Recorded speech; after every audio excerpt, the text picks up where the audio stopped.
So let us start.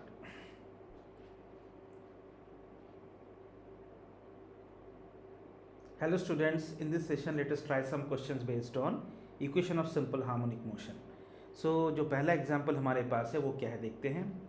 बताया गया कि particle executing simple harmonic motion along x axis. That's great.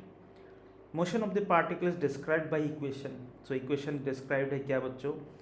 X मतलब हम कह सकते हैं इसका जो इंस्टेंटेनियस पोजीशन है विच इज़ गिवन एज एक कांस्टेंट पार्ट है देखिए 4 और जो दूसरा पार्ट है दैट इज़ हार्मोनिक पार्ट यानी 6 इंटू साइन ओमेगा टी का version 6 into sine 157 into T ऐसे बताया गया है.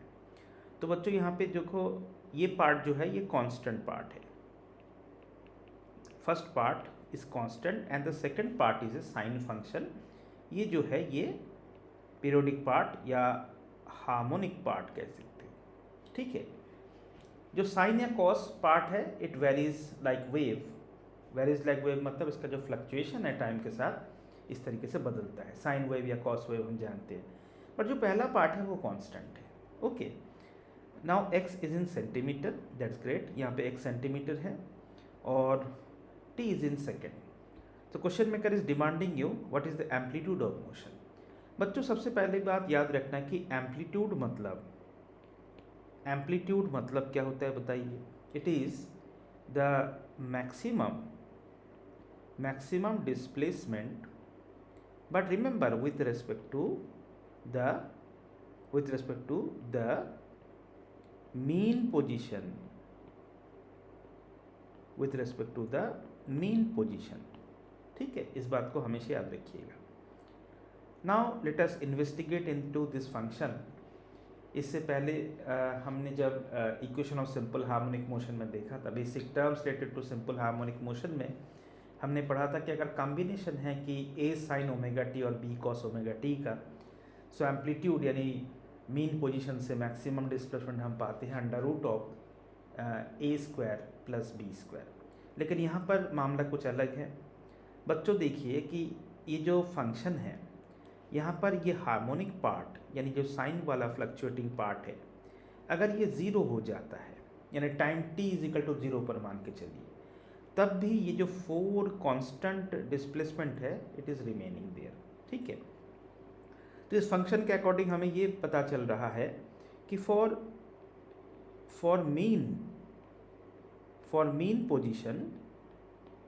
मीन पोजीशन कहाँ पे लोकेटेड है that is x equals to 4 पर लोकेटेड है. ठीक है बच्चों. अब हमें देखना है कि मैक्सिमम पॉसिबल डिस्प्लेसमेंट कितना है और वो मीन पोजीशन से कितने गैप पर है. सो इस फंक्शन के अकॉर्डिंग हम कह सकते हैं 4 तो कांस्टेंट टर्म है बच्चों. सेकंड पार्ट यानी जो हार्मोनिक पार्ट है जिसमें है फ्रंट में 6 और एक साइनसॉइडल फंक्शन है साइन 157 इंटू टी. तो आप ही लॉजिकली बताइए ये जो साइन यानी ट्रिग्नोमेट्रिक पार्ट जब ये मैक्सिमम वैल्यू 1 हो जाएगा तो सेकंड पार्ट ये जो सेकंड पार्ट है दैट विल बिकम 6 है कि नहीं. तो बच्चों मैक्सिमम जो डिस्प्लेसमेंट है या मैक्सिमम पोजीशन है वो 10 सेंटीमीटर बनना चाहिए. जबकि मीन पोजीशन भी 0 नहीं है स्टूडेंट्स. मीन पोजीशन है 4 सेंटीमीटर. सो लॉजिकली इसका अगर हम पिक्टोरियल प्रेजेंटेशन ड्रॉ करने की कोशिश करें आप सोच सकते हो स्टूडेंट्स कि देखो ये एक्स एक्सिस है. ऑलराइट. ये पॉजिटिव एक्स एक्सिस है मान के चलो आप. सो मीन पोजीशन इसका कहाँ है? इसका mean position x equals to 4 पर है. जबकि जो सेकंड पार्ट है which is fluctuating between +6 and -6. तो आप जरा सोचो ये मीन पोजीशन है यहाँ से 6 यूनिट्स आगे बढ़ जाते हैं हम तो कहाँ तक पहुँचेंगे स्टूडेंट्स? तो ये हो गया पॉजिटिव एक्सट्रीम जिसे मैं E पॉजिटिव लिख रहा हूँ. यहाँ पर x का वैल्यू हो जाएगा 4 के साथ 6 एड ऑन होकर 10 सेंटीमीटर. और अगर 4 से आप 4 के साथ -6 को ऐड करोगे तो आप पहुँच जाओगे नेगेटिव एक्सट्रीम पर बच्चों. तो ये हो गया नेगेटिव एक्सट्रीम. देखो 4 से 6 को माइनस कर दीजिए तो यहाँ पर जो पोजीशन है दैट इज़ बेसिकली -2 सेंटीमीटर. तो हम इसको विजुलाइज कर पा रहे हैं कि नहीं कि मीन पोजीशन 4 पर है और ये पार्टिकल जो है it is fluctuating between extreme positions -2 से लेकर +10 के बीच.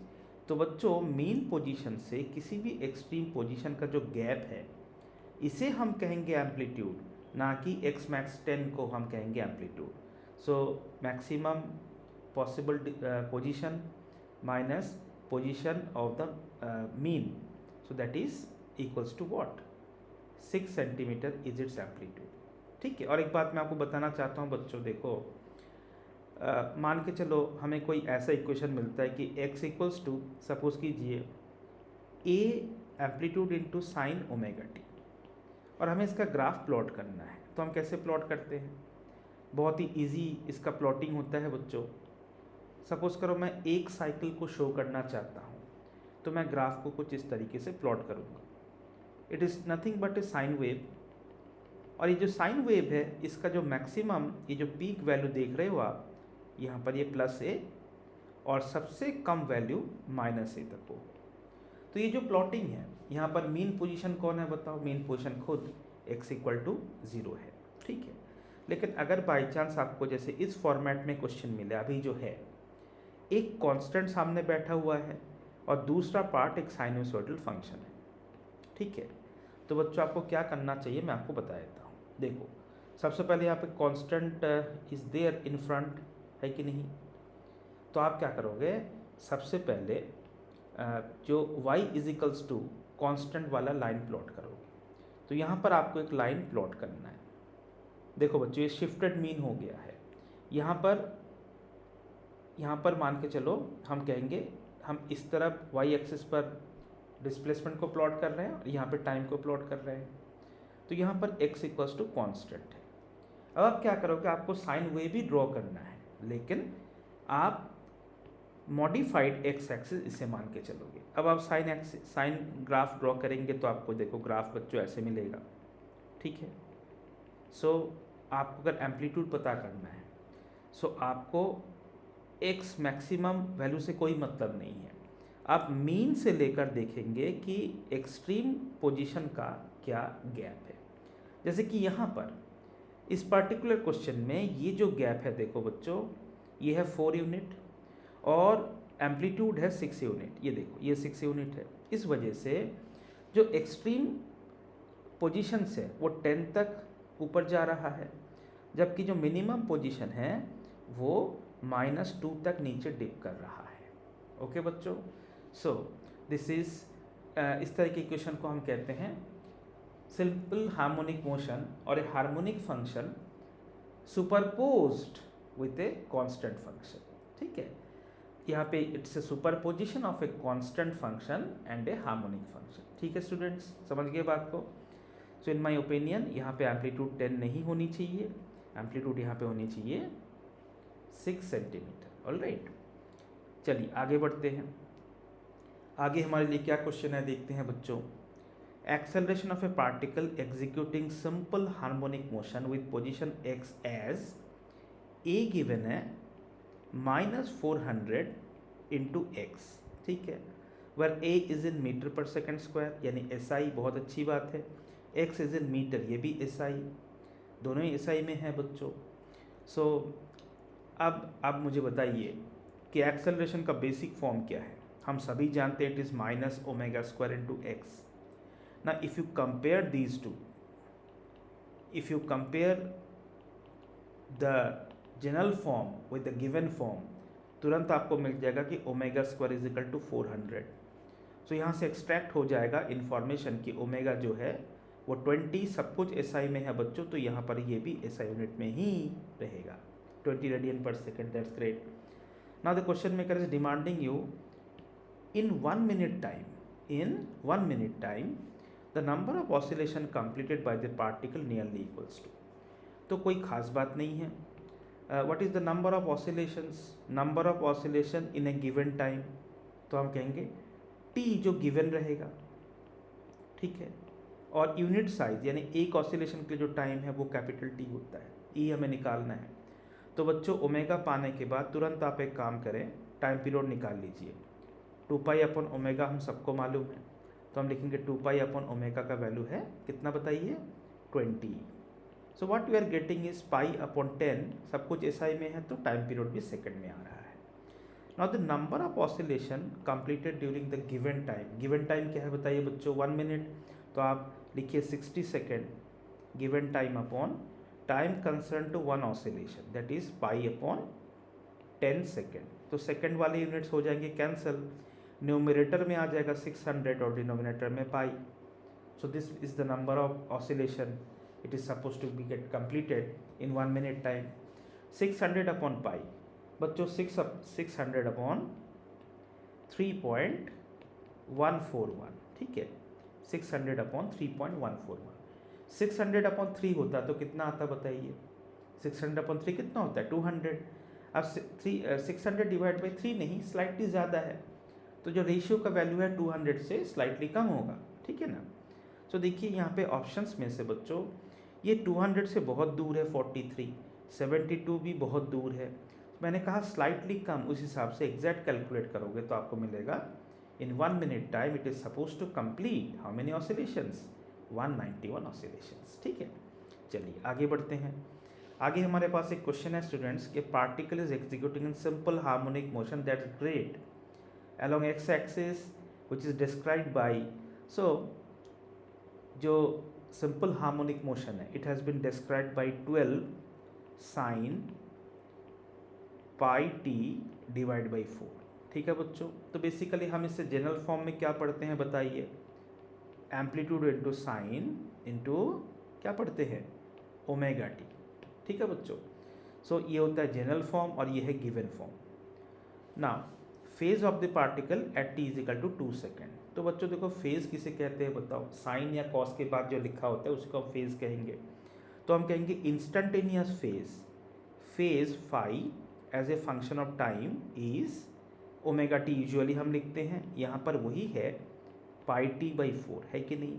अब क्वेश्चन में करें demanding at 2 second what will be the phase, तो हम कहेंगे phi at t is equals to 2 second, very simple, pi upon 4 into 2, बहुत ही ईजी क्वेश्चन है, पाई बाई 2 रेडियन, है कि नहीं। So pi by 2 radian should be the answer, second option is with us, it is the correct answer to the question. चलिए आगे बढ़ते हैं। आगे हमारे पास बच्चों एक क्वेश्चन है कि instantaneous A particle is executing in simple harmonic motion along x axis, that's great news for us. A particle is executing in simple harmonic motion along x axis, okay.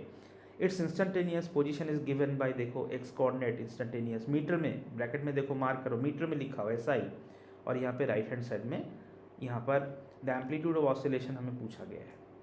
सो बच्चों देखो यहाँ पर जो इक्वेशन गिवन है, क्या given है बताइए, position और डिस्प्लेसमेंट इन मीटर यानी SI यूनिट की बात चल रही है, 5 है बाहर और ब्रैकेट के अंदर sign 3 pi t plus √3 cos, उतना ही लिखा हुआ है 3 पाई टी, ठीक है। हमें एक्सपीरियंस है कि हम जानते हैं कि ए sine something plus b cos the same thing, इसे हम रिड्यूस बहुत इजीली कर सकते हैं। तो स्टूडेंट्स इस ब्रैकेट को आप ओपन कर दीजिए, तो आपको मिलेगा 5 sine 3 pi t plus second part will become 5√3 into cos 3 pi t, ठीक है बच्चों। हम जानते हैं कि जब भी कभी ये इस तरह का सिचुएशन हमें मिलता है कि ए sine omega t plus b cos omega t, यानी superposition of 2 simple harmonic functions और हार्मोनिक फंक्शंस, तो इस मामले में हम कहते हैं amplitude A0 is under root of क्या बताइए A² प्लस B², है कि नहीं बच्चों। तो यहाँ पर भी हमने पकड़ लिया है, क्या पकड़ लिया है कि साइन ओमेगा टी का कोएफिशिएंट 5 है और कॉस ओमेगा टी का कोएफिशिएंट है 5√3, जिसको हमने A और B यूजुअली हम लिखते हैं। So we can easily have amplitude of this oscillation which can be given as under root of coefficient of sin omega t का square plus coefficient of cos omega t का square. तो बच्चों 5² plus 5√3 का whole square, what is that बताइए, under root of 25 plus this is 75। So I think in my opinion 10 metre, यहाँ पे सब कुछ SI में था, तो 10 metre is the correct answer to the question in my opinion, ठीक है। चलिए बच्चों आगे बढ़ते हैं। आगे हमारे पास नेक्स्ट एग्जाम्पल क्या है देखते हैं। बताया जा रहा है particle execute simple harmonic motion according to the equation कुछ डिफरेंट वर्जन में गिवन है। What is time period of oscillation? तो बच्चों जो गिवन है वो है 3 into d square x upon d t square. बताइए d square x upon d t square क्या होता है? That is acceleration plus 432 into x equals to 0। ठीक है बच्चों, that's great. Now tell me one thing, ये अगर एक्सेलरेशन है तो इसको सेपरेट करते हैं। So 3 times acceleration d square x upon d t square, on the other side we have क्या लिखेंगे? Minus of 432 into x. ना दोनों साइड्स को 3 से डिवाइड कर दीजिए। We have d square x upon d t square equals to minus 432 divided by क्या बताइए बच्चों? 3 इंटू एक्स। ठीक है, so what we are getting now, यहाँ पर देखिए 420 डिवाइड बाई 3 हमें मालूम है 140, बाकी बचा 12 by 3 4। So I am getting minus 144 into x as acceleration. तो बच्चों जनरल फॉर्म क्या है बताइए? A is equals to minus omega square x होता है। तो तुरंत हमें पता चल गया कि ओमेगा स्क्वायर जो है वो 144 है। Then what is omega? इसी का अंडर रूट कितना? 144 का अंडर रूट कितना होता है हम सबको मालूम है, 12 आ गया ओमेगा ऐसा यूनिट में। Now the question become very easy, we have to find time period of oscillation because हम जानते हैं inter relation between time period and omega. तो बच्चों टाइम पीरियड क्या होनी चाहिए बताइए? 2 pi upon omega. So it is 2 pi upon omega is 12। So we are left with pi upon 6 this much second. अगर सब कुछ ऐसा ही में चल रहा है, पाई अपॉन 6 सेकेंड, येस पहला ही ऑप्शन हमारे लिए तैयार है, वो करेक्ट आंसर है। ऑलराइट, चलिए बच्चों आगे बढ़ते हैं। आगे हमारे लिए और एक क्वेश्चन है, the displacement of 2 particles in executing simple harmonic motion on the same line is given as.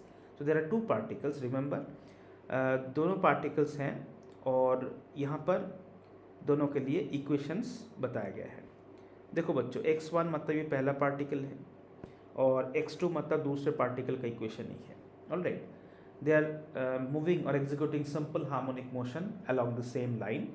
Now what the question maker is demanding, equation देख के हमें पता चला एक तो साइन फंक्शन है, दूसरा भी साइन फंक्शन है, एम्पलीट्यूड दोनों के अलग अलग है, एक का a है दूसरे का b है। अगर हम आर्गूमेंट की बात करें यानी फेज़ की बात करें, फर्स्ट के लिए पाई टी बाई 2 प्लस 5 और सेकंड के लिए 2 pi by 3 into t plus 5, दोनों के फेज़ इंस्टेंटेनियस अलग है। Now the question maker is asking you what is the phase difference between them at t is equal to 1 second. I don't think the question is very difficult. देखो बच्चों, for the first particle, what is instantaneous phase? phi 1 first particle के लिए as a function of time. देखिए sine के बाद क्या लिखा हुआ है? Pi t by 2 plus 5। Agree करते हो? Now tell me one thing, हमें क्वेश्चन मेकर यहाँ पे question maker is demanding t is equal to 1 second में दोनों में फेज डिफरेंस क्या है? तो हम कहेंगे phi 1 at t is equals to 1 second बहुत easily can be obtain. Pi divide by 2 into time is 1 plus 5। Agree करते हो बच्चों? It is coming out to be pi by 2 plus 5। ठीक है students, now come to the second one. Second one के लिए हम जानते हैं यहाँ पे जो phi for the second one as a function of time given to us. देखो दूसरे फंक्शन में साइन के बाद क्या लिखा हुआ है? That is 2 pi by 3 into time t plus the same 5। All right, now phi 2 for t is equals to 1 second कितना है? तो टी को 1 पुट कर डालिए, 2 पाई बाई 3 प्लस 5। सो देखिए बच्चों ये t is equal to 1 second पर इंस्टेंटेनियस फेज हमें मिल चुके हैं ना। इन दोनों फेज में बिगर कौन है बताइए? 2 पाई बाई 3 मतलब 120 डिग्री एंड पाई बाई 2 मतलब 90 डिग्री है ना बच्चों। So what is the phase difference? तो हम कहेंगे delta phi is bigger phase that is phi 2 minus smaller phase phi 1 है ना। So it is 2 pi by 3 plus 5। दोनों में फाई कॉमन है तो we can expect to get phi cancelled out. So finally we are left with 2 pi by 3 minus pi by 2। इसे आप 120 upon 120 minus 90 है 30 पढ़ सकते हो जो कि पाई बाई 6 होते हैं, या तो इसे इवेल्यूएट कर लो। डिनोमिनेटर में 6, न्यूमिनेटर में 2 pi into 2 that is 4 pi minus यहाँ पे ये 3 पाई बैठेगा बच्चों. So what we are getting, what I was telling you, that is pi by 6 radian और 30 degree should be the phase difference. Yes, we are ready with the fourth option correct. ठीक है, easy question था. चलिए आगे बढ़ते हैं बच्चों. अगला क्वेश्चन जो हमारे पास है वो क्या है, पढ़ते हैं. See the next question is a particle executing simple harmonic motion with velocity v related to position x as. So v और x का रिलेशन बताया गया है, vt और xt का कुछ भी नहीं बताया गया. तो चलो कुछ कोशिश तो करेंगे. बताएगा कि v square plus p x square equals to k. भूलना मत, यहाँ पे p और k ये दोनों ही पॉजिटिव कॉन्स्टेंट्स हैं. Now the question maker is demanding you the frequency of oscillation. तो फ्रीक्वेंसी पाने के लिए कहीं ना कहीं हमें सोचना चाहिए, या तो टाइम पीरियड मालूम हो बच्चों, डायरेक्टली 1/टाइम पीरियड लिख लेंगे, या तो कम से कम ओमेगा मालूम हो. तो यहाँ तक हम पहुँचने की कोशिश करेंगे, लेकिन यहाँ पे एक्सेलरेशन है नहीं. तो एक काम हम कर सकते हैं बच्चों, लेट अस परफॉर्म. देखो एक्सेलरेशन के लिए कहीं ना कहीं हमें dv/dt चाहिए और वेलोसिटी होता है dx/dt. So let us do one thing, let us differentiate both the sides with respect to time. ठीक है, let us perform differentiate both the sides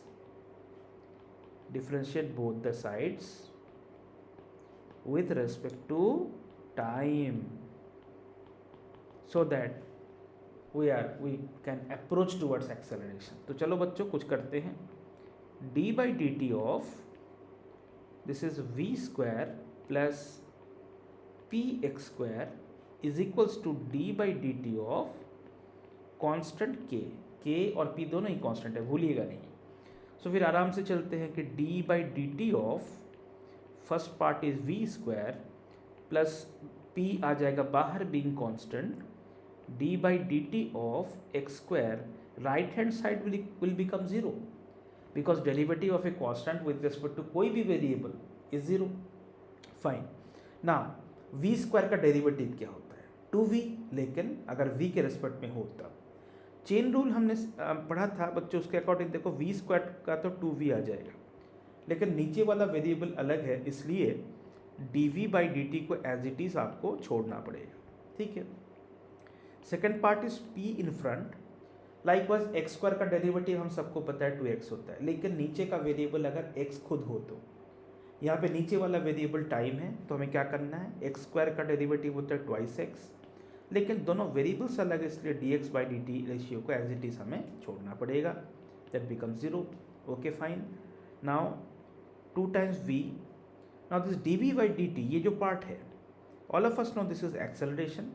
second part is p constant, 2 constant, x variable and dx/dt is velocity.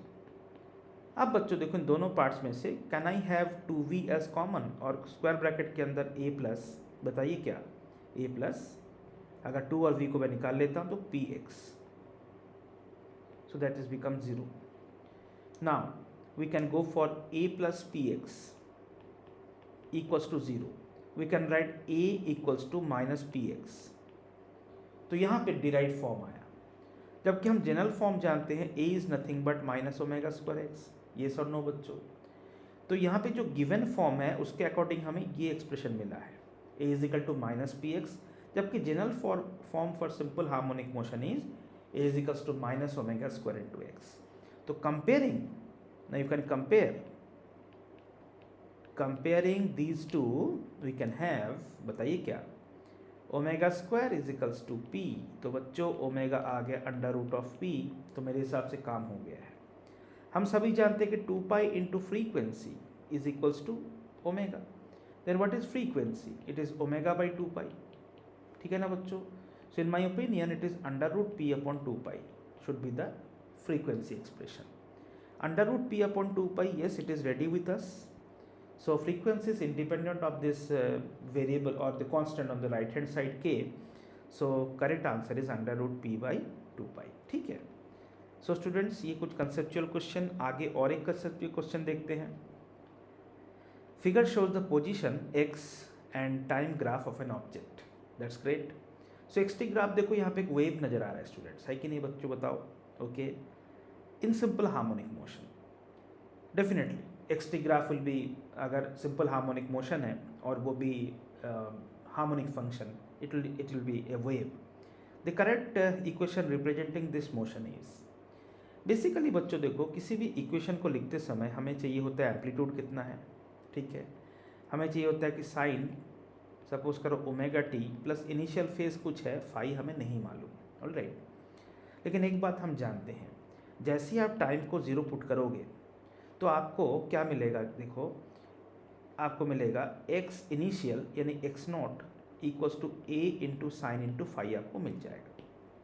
ठीक है बच्चों, यानी कहीं ना कहीं time T zero put करते ही इस जनरल फंक्शन में या जनरल इक्वेशन में आपको इनिशियल वैल्यू ऑफ पोजीशन मिल जाता है और कहीं ना कहीं फाई हमें मिल जाता है यहाँ से. तो देखो इस ग्राफ के अकॉर्डिंग, इस ग्राफ में क्या इन्फॉर्मेशन में हम एक्सट्रैक्ट कर सकते हैं, थोड़ा सा एलेबोरेटिव, थोड़ा सा बिगर ड्रॉ कर रहा हूँ मैं बच्चों. यहाँ पे गिवन था, गिवन है in fact, see the graph is getting its peak, यानी कहाँ तक ऊपर जा रहा है.